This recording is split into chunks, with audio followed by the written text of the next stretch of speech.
Revving up my engine, feeling that thrill. With Figure Fight Club, I'm ready to chill. Turbocharged dreams, I'm flying so high. Collecting those figures, reaching for the sky. Going turbo, can't slow down. Action figures all around. So many different scales. What is going on, everyone? This is Abby from Figure Fight Club. Welcome to another edition of Figure Showcase. And tonight we're going to be going over the man, the myth, the legend himself, Red Hood from Mezco 112. I picked this up at New York Comic Con, and here's the box. I kind of like that, the artistic box style that they've been doing lately. I think Deadpool's is like that too. Less pictures of the figure and more just kind of art. That's pretty dope.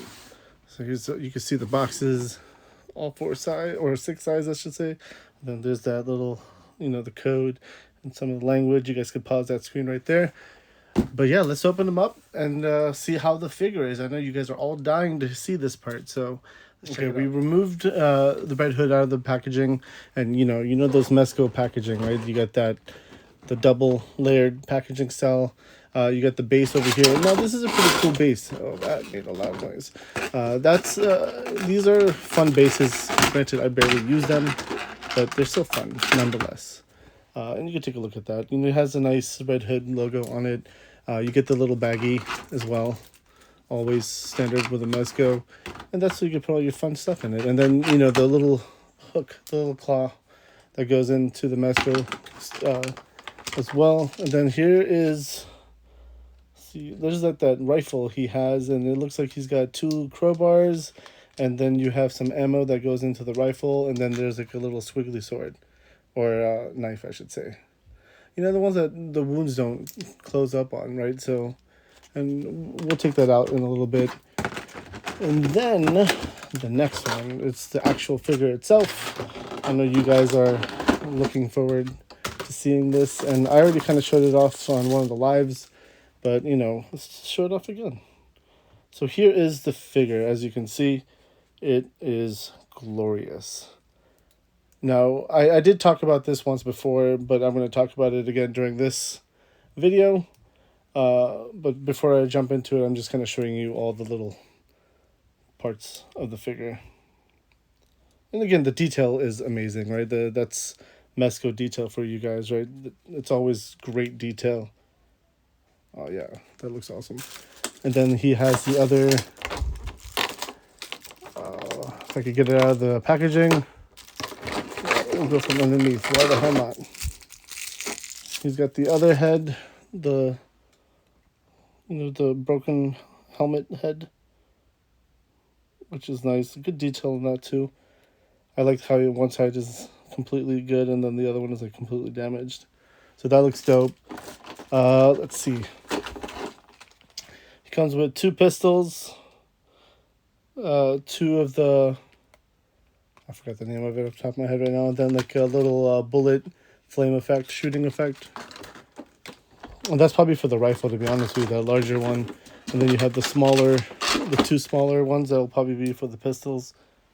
And then you have 1, 2, 3, 4, and then he's got a set of hands, so five sets of hands, so 10 hands in total. And it looks like you have the open hands, the gripping hands. You got the closed fists. You got the kind of. It's very similar to the other open palm hands, but yeah, those are all there. And then let's talk about the figure itself. So one of my first gripes immediately when I opened it up for the first time was right here. And we'll try to get close to it as much as possible. Let's put some light on it if we can. Yeah, so right here, it's that material that kind of stretches and kind of F's up over a long period of time. As you can see, when you're bending them over, you could see that little, it's kind of hard to see, but here, this side, you can see that right there. And I feel like over time, that's going to just mess up. And mine seems to be going towards the right. But I just feel like that's going to tear up over time. Great looking figure, great detail. And, we could talk about the articulation next. We'll start with the head, right, since it's right here. I like the fact that the joint on the neck is also kind of separated. Not all Mezcos do this, but most of them now I guess do. So the neck has its own little movement, which I like, and then the head of course can go, you know, you have good turns on the neck, nothing gets in the way. You can look up fairly well, you can look down really well. Again, there's an upper torso, but you know the soft goods are gonna kind of start hindering the movement a little bit, and that's what you have to worry about. And then there's a ball joint in there too, but again, I think the soft goods kind of stop because that's the furthest I could go to that side. But overall, you know, aesthetically it looks great. My only biggest gripe is that little piece right here, which I think is not going to last the test of time. I think it's going to break over time or start ripping. But again, it just adds. Then you put the battle damage head on it, right? Again, soft goods, it always hinders some of the movement. So you got his hands up this high. He does a T-pose fairly well too. And then you could go back about this far. So it looks decent. You got the double joint on the knees. Ankle rockers are pretty good too. The pants I feel like were hindered too because he could only go out that much. I guess it's not terrible. Let me bring that down a little bit so you guys could see it on the table. Let's see how to. Well, you know what? I'll pause it here and figure out how to do that shit on the camera. But we'll leave him like this, open crotch pose, and we'll bring him down. Let's see. Let me try it now since I'm using both my hands. There it goes. So yeah, I guess that's not terrible. The kick out, you just got to work that. You got to work it to come out. It's not terrible either when kicking out. Then as I said, the double joints. There is a boot swivel here, and then there's also I want to say it's a thigh cut. Yeah, there it is. Yeah, there is a thigh cut in here. So, articulation is, again, it's Mezco articulation, double jointed on the elbows as well. But again, the coat hinders a little bit, but that coat just looks dope. The coat also has wire, I feel like, in the back of it. So you can pose it in certain ways. I just kind of wish it had a wire on the collar, which it does not. So the jacket, like the collar area, is kind of pain in the ass. But yeah, overall, it's a good looking figure, fun to play with. It's going to look great in any Mezco collection, or any DC fan will really enjoy it. I think my biggest gripe is just that little piece right here. But let me finish opening it and take some more pictures and show off some of the more accessories and more. Right, guys, I was able to unbox everything from the packaging, and that way you could kind of just take a look at what it comes with. I didn't feel like taking out the stand, so I did not take that out. But as you can see right here are the 4 sets of hands that are extra in the box. I've already put the trigger fingers on the figure itself. There's the extra head, the battle damage head, the 2 crowbars, and all the magazines are all extra that come with the weapon. So I thought that was cool. Like, if you lose one, there's an extra one sitting around. But again, it's a Mezco. Don't lose that shit. Keep it safe. I always like the flame effect, like the fire effects, the gunshot effects that come with Mezco, because it plugs right into the pew-pews, and they just look great. But yeah, that's it. And I guess we could also start looking at. I'll plug in some of the guns that way you guys can take a look at it. It's not like you guys haven't seen this before, though. Alright, guys, as I said, I was going to just plug in one of the. I just kind of realized something about when I was trying to plug these in.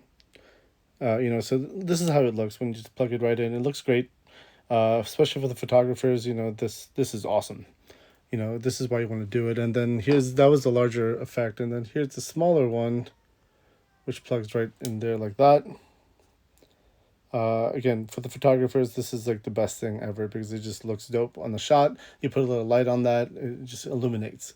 So it's definitely worth it. But it's funny, I kind of realized I was playing with the small one, the little hand pew-pew, and that, it does fit. Okay, it wasn't fitting at first for me, and I was like, what the hell's going on? Like, I'm a little disappointed it's not fitting, but it fits. And then the cool thing is you could take that clip out. People who don't know Mezcos, the clip comes out and it goes right back in, nicely secure. Just don't lose it. It's a Mezco. But yeah, definitely worth it. The detail on the little knife is also pretty good. See how to fix that. Focus. So I kind of wish he had a place to kind of put this on him, which I didn't see any place for him to put the knife on him. So that's just like an extra piece laying around until you got to put it, unless someone knows out there. But I know you could put the two pistols right here, and that's pretty much it. He's holding on to everything else. Yeah, but yeah, there's nothing there, unfortunately. So he's gonna hold on to everything else. But let's do some, I guess, some size comparisons. Yeah, let's take a look at that. All right, guys. I wanted to compare some other toy lines with him, with the Mezco. Obviously, you know, it's a 6-inch, it's a 112 scale figure, but here's how he looks next to an Action Force, and then, Pedro Pascal, Marvel Legends, kind of right in line with Action Force. So, you know, you could definitely do that, you know, different figures and mixing toy lines just because it works. Who doesn't need like an army, or it could be, mercenaries fighting Red Hood. So it's always a cool thing where you can mix toy lines together. And then like the comic book Thanos, the Gamerverse one, I added him there too. So he kind of, again, he goes to 6-inch, so it works if you want to do that, crossover. Let's compare to some other Mezcos next. Now, here's a comparison I want to do with some other Mezco 112 figures. I have the black mask on the left side of him, or the right side of him, but to the left of the screen, then Two-Face, and then in the back there you have Joker. I'm pretty sure that's a custom Joker, but, just, again, it just looks so amazing with soft goods on these figures. I mean, I'm a big fan of soft goods. I'm sure you guys know that if you watch any of the lives. You see that I'm a big fan of soft goods. It does cause a hindrance when you do articulate some of these figures, but they just pop, man. To me, they just look so good. It's like it's almost like a real little person that you just have to make move and stuff. But they look great together in this scenario, and let's go bring out some other DC stuff that we could compare it to. And another comparison I wanted to show off was the 7-inch DC lines. I brought out Raven. Obviously, she shouldn't tower over him at all, which she does. So it doesn't really work unless you do that. There's a certain type of photography you could do where it makes it look like it's further away, makes it look smaller, so that could work. Batman just looks like literally like shoulder and head taller. And then even Poison Ivy from DC Collectibles, that doesn't really work either because she just towers over him. I don't think the 7-inch line would work well with Mezcos unless you do that photography thing that I'm talking about with perspectives and make them look smaller in a way. I wanted to compare it to some more monsters, so let's do that next. Here's another comparison that I wanted to look at, which was the Cesare. I'm just gonna say Cesare Sabretooth. I don't remember his fucking name, so oops, wrong direction. The Cesare Sabretooth, and I found the Storm Collectibles Lobo just chilling in the corner, so I figured, might as well bring that out too. Lobo's supposed to be a bigger character. I don't think he's supposed to be that big compared to like humans, but I don't think the Lobo works that well, but Sabretooth does. The Cesare can kind of go with it, because he's supposed to be big, beefy, and monstery. If you want to cross worlds, that could work. But I guess even with Lobo, right? I mean, the multiverse is a thing.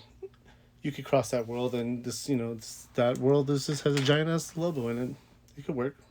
And the last thing I wanted to compare was the Red Hood bike from McFarlane. It was on sale recently for like $10, so I picked up 2 of them, knowing the fact that I'm going to get a Red Hood, and it's big. It definitely, I'm sure his legs will be hanging right off that bike if you make him sit on it. But again, I wasn't planning on having him sit. He would just kind of stand next to the bike, was my idea, and I think for that it does work. You could tell it's not scale. It doesn't scale well together, but I think it works, especially with the fact that you're just looking at it from a distance. Again, $10, you can't beat that, right? And I don't see 112 Red Hood bike coming out anytime soon anyway, unless you get one of those fancy, like, those 112 scale motorcycles that come in like different colors and stuff. But I think this works for the price point, and then also the scale in it's in the back, and he's standing in front, so this could work.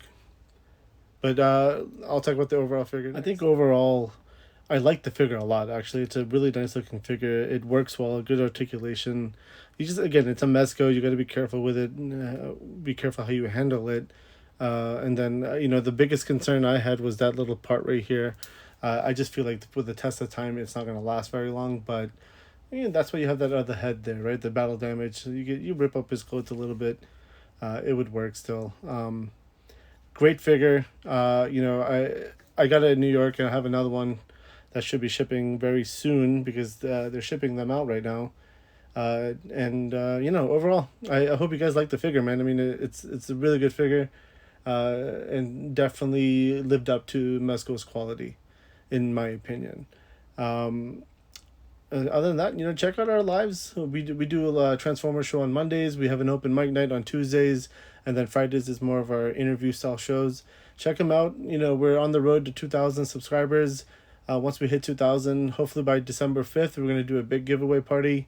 So there'll be lots of things to give away, and there might be a Mezco in there. So stay tuned.